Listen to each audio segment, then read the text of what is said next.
একটি ফুটবল, ছোট্ট একটি গোল বল, কিন্তু এই বলের মাঝে লুকিয়ে আছে কোটি কোটি মানুষের আবেগ, উত্তেজনা আর স্বপ্ন। বিশ্বকাপের বিশাল স্টেডিয়াম থেকে শুরু করে গ্রামের ছোট মাঠ, সব জায়গাতেই ফুটবল মানেই আনন্দ, প্রতিযোগিতা আর ভালোবাসা। কিন্তু কখনো কি ভেবেছেন এই ফুটবল কিভাবে তৈরি করা হয়? কিভাবে সাধারণ কিছু কাঁচামাল ধীরে ধীরে রূপ নেয় একটি নিখুঁত ফুটবলে? আজকের এই ডকুমেন্টারিতে আমরা দেখব কারখানায় আধুনিক প্রযুক্তি আর দক্ষ শ্রমিকের পরিশ্রমে কিভাবে তৈরি হয় বিশ্বমানের ফুটবল। ফুটবল তৈরির যাত্রা শুরু হয় কাঁচামাল নির্বাচন দিয়ে। একটি ভালো ফুটবল তৈরির জন্য সবচেয়ে গুরুত্বপূর্ণ বিষয় হলো এর বাইরের কভার এবং ভিতরের স্তর। ফুটবলের বাইরের অংশ সাধারণত তৈরি হয় সিনথেটিক লেদার বা পিইউ এবং পিভিসি ম্যাটেরিয়াল দিয়ে। এই উপাদানগুলো বলকে করে তোলে শক্ত, টেকসই এবং পানিরোধী।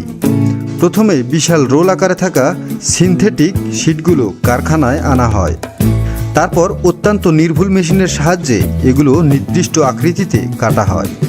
আপনি যে ফুটবলের গায়ে 5 কোণা আর 6 কোণার ডিজাইন দেখেন, সেগুলো মূলত এই কাটা অংশগুলো। এরপর শুরু হয় কাটিং প্রক্রিয়া। বিশেষ ডাই কাটিং মেশিনের সাহায্যে প্রতিটি প্যানেল নিখুঁতভাবে কেটে নেওয়া হয়। একটি স্ট্যান্ডার্ড ফুটবলে সাধারণত 32টি প্যানেল থাকে। এর মধ্যে 12টি 5 কোণা এবং 20টি 6 কোণা অংশ থাকে। এই ডিজাইনেই ফুটবলকে দেয় তার গোলাকার আকৃতি এবং ভারসাম্য। মেশিনের মাধ্যমে প্রতিটি প্যানেল একই মাপে তৈরি করা হয়, যাতে বলের ওজন, গতি এবং নিয়ন্ত্রণে কোনো সমস্যা না হয়।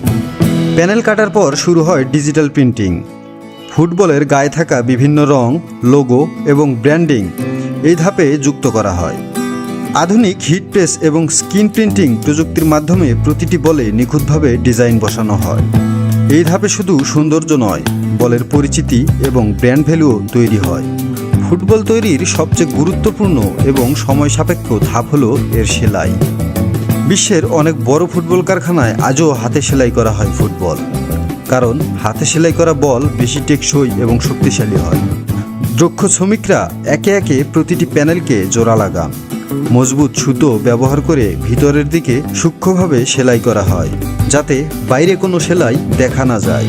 একটি ফুটবল সম্পূর্ণ সেলাই করতে অনেক সময় লাগে, আর এর পিছনে থাকে শ্রমিকদের অসাধারণ দক্ষতা এবং অভিজ্ঞতা। ফুটবলের ভিতরে থাকে একটি রাবারের ব্লাডার বা এয়ার চেম্বার। এই অংশটি বলের ভিতরে বাতাস ধরে রাখে। সাধারণত ল্যাটেক্স অথবা বুটাইল রাবার দিয়ে এই ব্লাডার তৈরি করা হয়।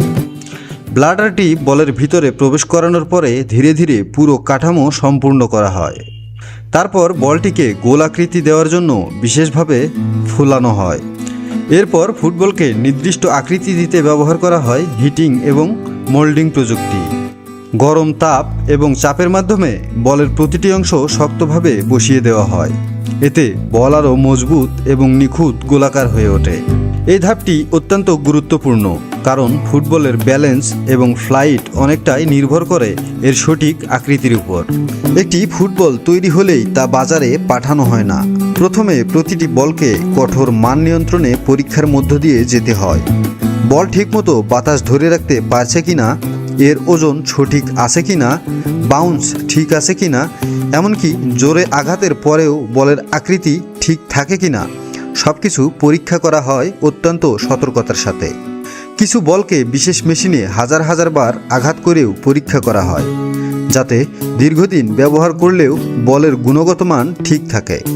সব পরীক্ষায় সফল হওয়ার পর ফুটবলগুলো পরিষ্কার করা হয় এবং চূড়ান্ত ফিনিশিং দেওয়া হয়। তারপর প্রতিটি বলে বাতাস ভরে সুন্দরভাবে প্যাকেজিং করা হয়। একসময় এই বলগুলো পৌঁছে যায় বিশ্বের বিভিন্ন দেশে, স্টেডিয়ামে, স্পোর্টস শপে এবং কোটি ফুটবল প্রেমীর হাতে। এই ফুটবল শুধু একটি খেলার নাম নয়, এটি মানুষের আবেগ, স্বপ্ন এবং আনন্দের প্রতীক।